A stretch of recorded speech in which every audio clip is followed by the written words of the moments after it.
오늘 우리에게 주시는 하나님의 말씀은 구약 성경 시편 62편 1절로부터 8절까지 말씀이 되겠습니다. 구약 성경 845면에 있습니다.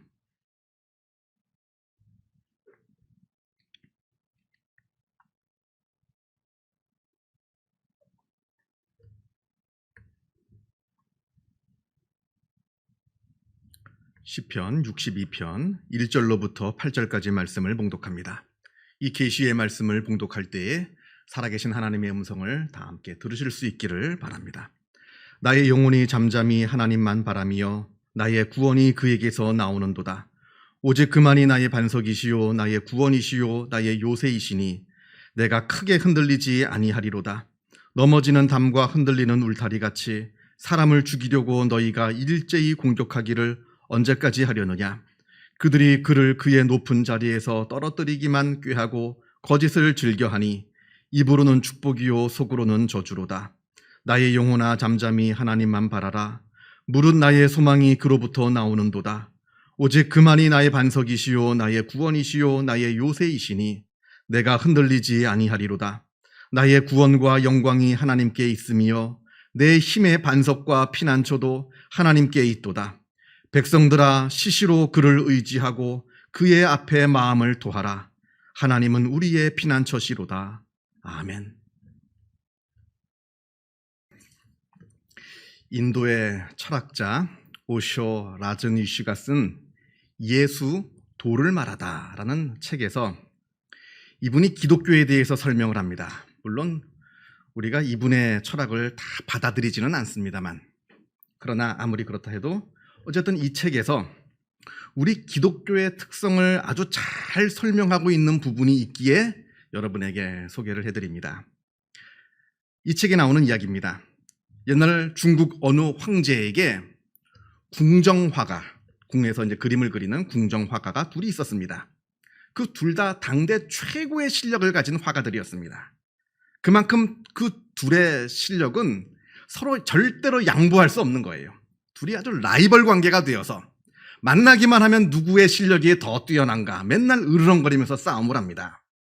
그래서 황제가 그 모습을 보다 못해 그 두 화가 중에서 누가 더 뛰어난 화가인지 한번 겨루어 보아라 하면서 과제를 냅니다. 휴식이라고 하는 주제를 가지고 각자 그림을 그려서 나에게 갖고 오라 이렇게 합니다. 그랬더니 첫 번째 화가는 아주 깊은 산속에 물결 하나 일지 않는 아주 고요한, 아주 잔잔한 호수를 그려왔습니다. 그 그림을 보기만 해도 아주 마음이 평안해지는 아주 그런 아름다운 그림을 그려왔습니다. 그러나 그와 반대로 그 두 번째 화가는 아주 맹렬하게 물이 쏟아지는 아주 커다란 폭포를 그려왔습니다. 쉼을 그리라 했는데 아주 폭포를 그렸습니다. 그런데 그 폭포를 자세히 보니까 그 폭포 중간쯤에 나뭇가지가 하나 삐죽 이렇게 나와 있고 그 나뭇가지 위에 작은 새 한 마리가 둥지를 틀고 앉아 있어서는 꾸벅꾸벅 졸고 있는 그런 그림을 그려왔습니다. 이게 바로 진정한 쉼이라는 겁니다. 그러면서 이 라즈니쉬가 설명하기를 첫 번째 그린 그 화가가 그린 그 산속에 있는 고요한 호수의 그림은 불교의 특성을 잘 나타내는 것이라 설명을 합니다. 속세를 떠나서 고요한 곳에서 쉼을 누리고 평안을 누리고 안식을 찾고자 하는 그런 불교의 특성을 잘 말해준다 이렇게 설명을 합니다. 그리고 그 두 번째 화가가 그린 그 성난 물줄기가 막 쏟아지는 그 무서운 폭포 그 한가운데서 태평하게 졸고 있는 그 작은 새의 모습은 바로 기독교의 모습을 잘 나타내는 것이라 이렇게 설명을 합니다. 아무리 무서운 폭포가 쏟아진다 하더라도 그 속에서 그 단단한 그 나뭇가지를 의지한 채 그저 평안을 누리고 쉼을 누리고 있는 그 작은 새의 모습, 이게 바로 우리 기독교의 모습이라 말합니다. 저는 이 설명에 참 공감이 가더라고요. 우리 기독교는 현실을 도피하는 종교가 아닙니다. 아무리 현실이 두렵고 무서워도 그 무서운 현실이 바로 내 눈앞에 있어도 우리는 눈 감지 않습니다. 오히려 그 현실을 똑바로 직시합니다. 여러분, 사실 도피한다고 도피가 되던가요? 내가 어려운 일이 눈앞에 있는데 그걸 눈 감는다고 그게 사라지던가요? 아니죠. 도피하면 도피할수록, 눈을 감으면 눈을 감을수록 그 어려운 문제는 내 마음속에서 점점 커져서 결국 나를 집어삼키게 됩니다. 오직 그 문제를 해결할 수 있는 방법은 그 문제를 똑바로 직시하는 겁니다. 그리고 그 문제 속으로 뛰어들어가서 그 문제를 해결해야 그 문제가 해결되는 법입니다. 그래서 우리 그리스도인들은 현실을 도피하는 사람들이 아닙니다. 오히려 과감하게 현실 안에서 도전합니다. 그리고 그 속에서 모든 것들을 이겨냅니다. 성취합니다. 어떻게 해요? 바로 하나님께서 주시는 믿음과 평강으로 말미암아 이 모든 놀라운 일들을 이루어가는 사람들이 바로 우리 믿는 사람들인 겁니다. 우리 믿는 사람들이 누리는, 우리 신앙인들이 누리는 이 평안은 그저 아무 일도 일어나지 않기 때문에, 세상이 고요하기 때문에 누리는 평안이 아닙니다. 오히려 반대로 세상은 요동치나 그럼에도 불구하고 그 속에서 하나님을 바라보면서 누리는 평안이 바로 우리 그리스도인들이 누리는 평안인 겁니다. 자, 그런데 이게 말이 쉽죠. 말이 쉽지 이걸 어떻게 우리가 실생활 속에서 이러한 평안을 누리게 될 수 있을까요? 어떻게 저 무서운 폭포 속에서도 저렇게 태평하게 졸고 있을 수가 있는 겁니까? 그건 바로 체험적인 믿음이 있기 때문에 가능한 겁니다. 그 전에 한번 그 가지에 앉아봤거든요. 무슨 이유인지 모르겠지만 그 작은 새가 그 폭포 가운데 있는 나뭇가지에 앉아봤습니다. 앉아봤더니 이상하게 물이 나한테 튀지도 않고 나무가 흔들리지도 않고 아주 평안한 경험을 했습니다. 그 경험이 있기 때문에 그 무서운 폭포 속에서도 무서워 떨지 않고 두려워 떨지 않고 그 가지에 앉아서 졸고 있을 수가 있었던 겁니다. 여러분, 우리 기독교의 믿음이라고 하는 것은 추상적인 믿음이 아닙니다. 단순히 머릿속으로만 고안해낸 그런 상상 속에서만 있는 그런 추상적인 믿음이 우리 기독교 믿음이 아닙니다. 우리 믿음은 실제적인 경험을 통해서 생겨납니다. 이스라엘 백성들이 실제로 홍해를 건넜습니다. 그래서 여호와 하나님을 믿게 된 겁니다. 예수님의 제자들이 부활하신 예수님을 만났습니다. 그러니까 예수님의 부활을 믿게 되는 겁니다. 그리고 우리도 매일매일의 삶 속에서 하나님께서 나를 지키시고 하나님께서 나를 인도하신다고 하는 그 경험들을 하게 됩니다. 그러니까 하나님을 믿게 되는 겁니다. 그 하나님께서 역사하시는 그 놀라운 은혜를 직접 경험했을 때, 그때 그 생생한 경험을 통해서 흔들리지 않는 믿음이 생기는 겁니다. 그런 믿음이 있으니까 폭포 속에서도 태평하게 졸 수 있는 것이고요. 두려워하지 않는 것이고 안식할 수 있는 것이고 평안을 누릴 수가 있는 겁니다. 그런 믿음이 있기 때문에 그 어떠한 어려운 일들이 다가와도 도피하지 않을 수가 있는 겁니다. 우리가 오늘 시편 62편을 읽었습니다. 이 시는 다윗의 시라 이렇게 합니다.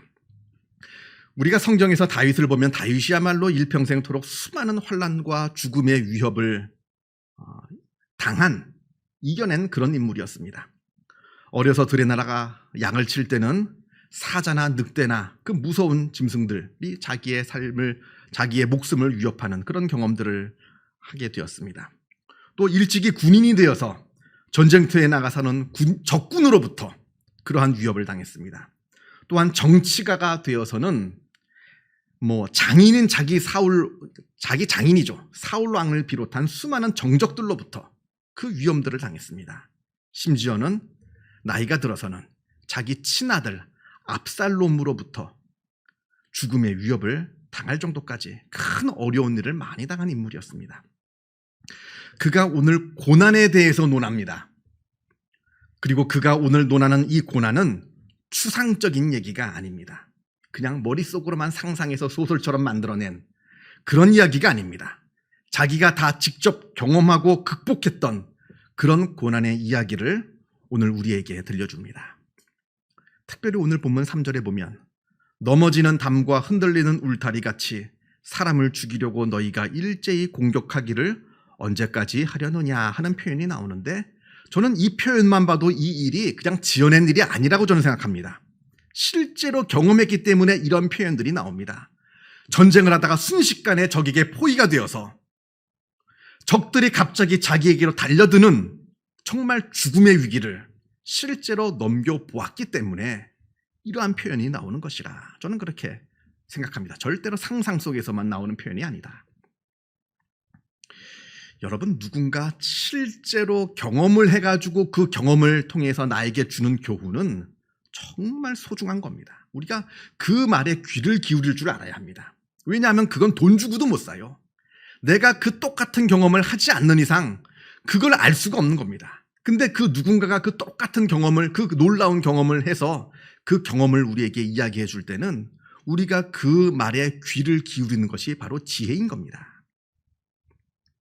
어느 날 남자친구한테 실연을 당해서 딸이 자기 방에 틀어박혀서 울고만 있습니다. 먹지도 않고 울고만 있습니다.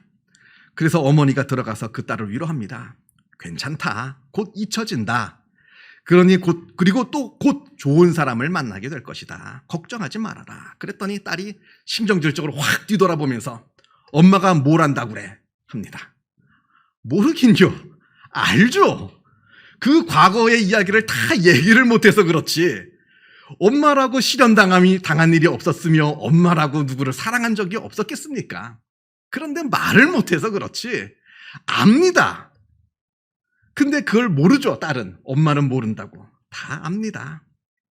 그래서 그 엄마의 말에 귀를 기울이는 것이 지혜인 겁니다. 다 알기 때문에 하는 말입니다. 괜찮다, 곧 잊혀진다, 또 더 좋은 사람 만나게 된다. 여러분, 무엇인가를 경험한 사람이 그 일을 나보다 먼저 경험한 그 사람이 나에게 괜찮다라고 하면 괜찮은 겁니다.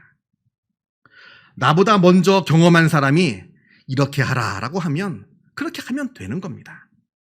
먼저 경험한 사람이 오직 하나님만 바라보라라고 말하면 하나님을 바라보면 되는 겁니다. 지금 내가 당하는 일들이요, 나만 당하는 거 아닙니다. 나만 당했던 거 아닙니다. 이미 오래 전서부터 수많은 사람들이 나랑 똑같은 일들, 아니 나보다 더 심한 일들 겪으면서 살아왔습니다. 지금도 수많은 사람들이 지금 내가 당하고 있는 이 어려운 일들 겪으면서 살고 있다는 겁니다. 그러니까 나보다 먼저 경험한 사람들의 말에 귀를 기울이는 것이, 그게 바로 지혜인 것이고 그게 바로 믿음이라는 겁니다.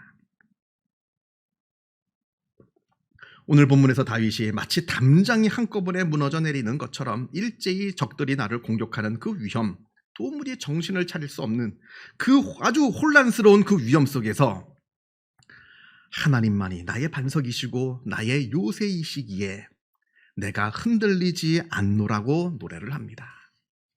이 흔들리지 않는 평안함, 요즘 광고에 나오듯이 이 흔들리지 않는 평안함, 이 놀라운 은혜를 누릴 수 있는 방법을, 그 구체적인 방법을 다윗이 8절에서 이야기합니다. 8절을 보면 백성들아, 시시로 그를 의지하고 그의 앞에 마음을 토하라. 이 정신없는 그 환난과 그 위험 속에서 하나님을 의지하고 하나님을 붙들었더니 이겨낸 그 경험을 가진 그 다윗이 경험을 갖고 있는 유경험자로서 백성들에게, 백성들아 시시로 그를 의지하고 그 앞에 마음을 토하라, 이렇게 조언을 하고 권면을 합니다. 하나님을 의지하라 합니다. 하나님을 의지하되 그냥 의지하는 것이 아니라 시시로 의지하라 합니다. 시시로. 히브리어로 부콜 에트라고 하는 것이고, 영어로 번역을 하자면 at all times, 우리나라 말로 하면 항상, 언제나 그렇게 하나님을 의지하라 말합니다. 어쩌다가 그냥 넋놓고 있다가 어쩌다가 생각 한번 나면 그때 의지하란 말이 아닙니다. 그저 필요할 때만, 평소에는 가만히 있다가 그저 필요할 때만 잠시 하나님을 의지하라는 것이 아닙니다. 여러분, 믿음이라고 하는 거 쉽게 되는 거 아닙니다. 그냥 저절로 떨어지는 거 아닙니다. 가만히 넋놓고 있다가 내가 필요해서 그때 내가 하나님을 의지해야지 한다고 의지가 되는 게 아닙니다. 훈련이 필요합니다. 평소에 하나님을 의지하는 훈련이 되어야 내가 하나님을 의지할 때 의지할 수 있는 것이고, 평소에 믿는 믿음의 훈련이 되어 있어야 그때 하나님이 믿어지는 것이지, 그냥 아무것도 하지 않고 가만히 있다가 내가 믿어야지 한다고 믿어지는 것도 아니고, 내가 의지해야지 한다고 의지해지는 것이 아니라고 하는 겁니다. 오늘 그 말씀을 하고 있는 겁니다. 시시로 항상 언제나 하나님을 의지하고 그 하나님께 너희의 마음을 계속해서 토하라, 기도하라. 여러분 스포츠 좋아하십니까? 운동선수들, 아마 연주자들도 마찬가지예요. 음악 연주하는 사람들도 마찬가지입니다. 연주자들도. 그 선수들이 그 위치에 올라서기까지 얼마나 많은 노력을 하는지, 그리고 그 사람들이 그 위치에 오르기 위해서 얼마나 정확한 자기 루틴을 지키면서 훈련하는지 우리가 생각해 볼 필요가 있습니다. 혹시 아시는 분들은 아시겠습니다만 일본 사람 출신으로 미국 야구에서 크게 성공한 이치로 스즈키라는 선수가 있습니다.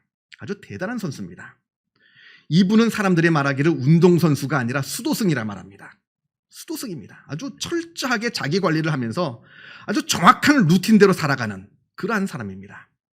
이분이 한 30년 넘게 야구 생활을 했는데 매일 아침 하루도 거르지 않고 매일 아침 정확한 시간에 일어나서 매일 아침 똑같은 스트레칭을 합니다. 오늘은 이거 했다, 내일은 저거 했다가 아니에요. 똑같은 스트레칭을 합니다. 마치 수도승이 돌을 닦듯이 똑같은 스트레칭을 합니다. 그리고 똑같은 수의 공을 아침에 던지고 똑같은 배팅의 스윙을, 똑같은 수의 배팅의 스윙을 합니다. 똑같은 공을 칩니다. 그리고 아침 식사도 매일 똑같은 음식만 먹습니다. 매일같이 하루도 거르지 않고 아침은 카레라이스, 그리고 시합이 있는 그 바로 직전에 먹는 음식은 페페로니 피자. 변한 적이 없어요. 매일 아침 그리고 매일 시합 전에는 똑같은 음식을 먹습니다. 그렇게, 그리고 타석에 들어서도 똑같은 행동을 합니다. 매 타석마다. 그리고 스윙을 휘두릅니다.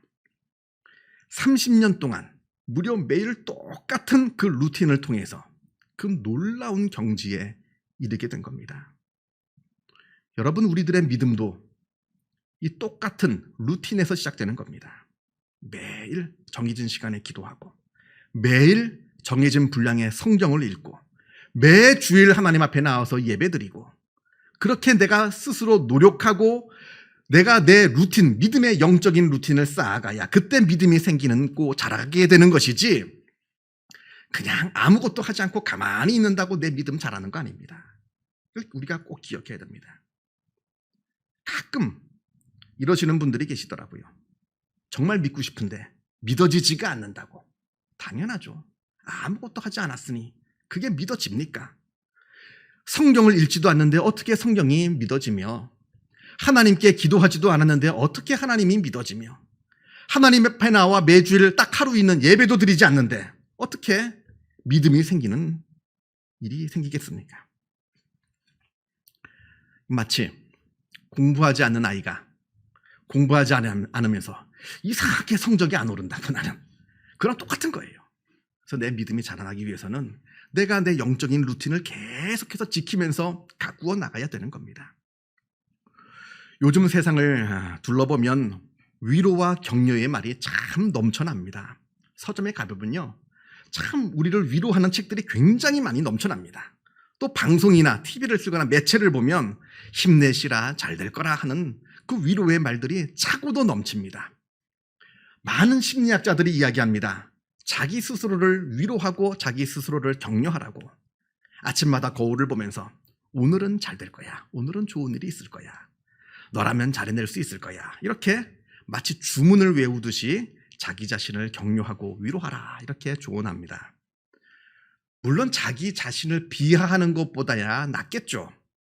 매일마다 거울을 보면서 야, 오늘은 참 재수 없는 날이 될 거야, 오늘은 나쁜 일이 생길 거야, 너라면 네가 뭘 할 수 있겠느냐, 그렇게 자기 스스로를 비하하는 것보다야 자기 자신을 축복하고 자기 자신을 격려하는 것이 낫겠습니다만, 그러나 내가 내 자신을 아무리 격려하고 위로한다 한들 그것이 진짜 격려와 위로가 되지는 않습니다. 왜냐하면 내가 알거든요. 내가 내 자신을 위로하는 것만으로는 부족하다는 것을 우리는 다 압니다. 그래서 하나님을 믿는 신앙이 중요하다는 겁니다. 물론 우리가 믿음을 통해서 천국에 가는 것, 그것 때문에 우리가 예수를 믿고 구원을 얻습니다만, 신앙을 생활을 합니다만, 우리가 나중에 가는 천국뿐만이 아니라 이 세상을 살아갈 때도 이 신앙이 얼마나 중요한 것인지 모릅니다. 내가 나 스스로를 보면서 오늘은 잘 될 거야 하는 그 막연한 그 암시와 자기 주문과는 상대가 되지 않는 놀라운 고백이 신앙 속에 있다는 겁니다. 바로 하나님께서 나와 함께 하신다는 겁니다. 매 순간순간마다 그냥 내가 나를 바라보면서 잘 될 거야 하는 게 아니라 그 비교도 되지 않는 그 전능하신 하나님께서 나를 사랑하시며 그 전능하신 하나님께서 나와 함께 하신다라고 하는 이 고백을 우리는 매 순간순간마다 할 수 있기 때문에 우리는 놀라운 평안, 세상 사람들은 누릴 수 없는 놀라운 평안을 우리는 누릴 수 있게 된다는 겁니다. 여기 모인 주님의 귀한 성도들, 여러분들의 믿음이 날마다 자라나기를 원합니다. 그래서 여러분들의 삶 가운데 이 하나님께서 나와 함께 하신다, 하나님께서 나의 반석이시요 나의 요새이시요 나의 구원이시다라고 하는 이 고백을 정말 마음에서 우러나와 그 두려움 없이 평안한 마음으로 늘 고백하시는 그러한 믿음의 수준에 이르는 복된 삶이 되시기를 주님의 이름으로 축원합니다. 기도하겠습니다. 사랑과 은혜가 충만하신 하나님 아버지, 감사합니다. 하나님께서 우리를 먼저 사랑하여 주시어서 하나님의 자녀 삼아 주시고 하나님께서 친히 우리의 아버지 되어 주심에 그 은혜에 감사를 드립니다. 그러나 우리의 믿음이 부족하여 하나님께서 나의 아버지 되어 주시고 하나님께서 나를 지키시는 분이심을 우리가 깨닫지 못할 때가 많습니다. 주여, 우리를 불쌍히 여겨 주시어서 우리 심령 가운데 믿음을 부어 주옵소서. 그리하여 우리가 시시로 하나님께 나아가며 시시로 하나님께서 나의 구원이시오 나의 반석이심을 늘 마음 깊숙이 우러나오는 마음으로, 진실된 마음으로 고백하는, 그리하여 하나님께서 주시는 평강을 누리며 용기를 누리며 살아가는 복된 우리의 삶이 되어질 수 있도록 역사하여 주옵소서. 우리가 우리 육신을 쳐서 믿음의 훈련을 감당하게 하여 주옵소서.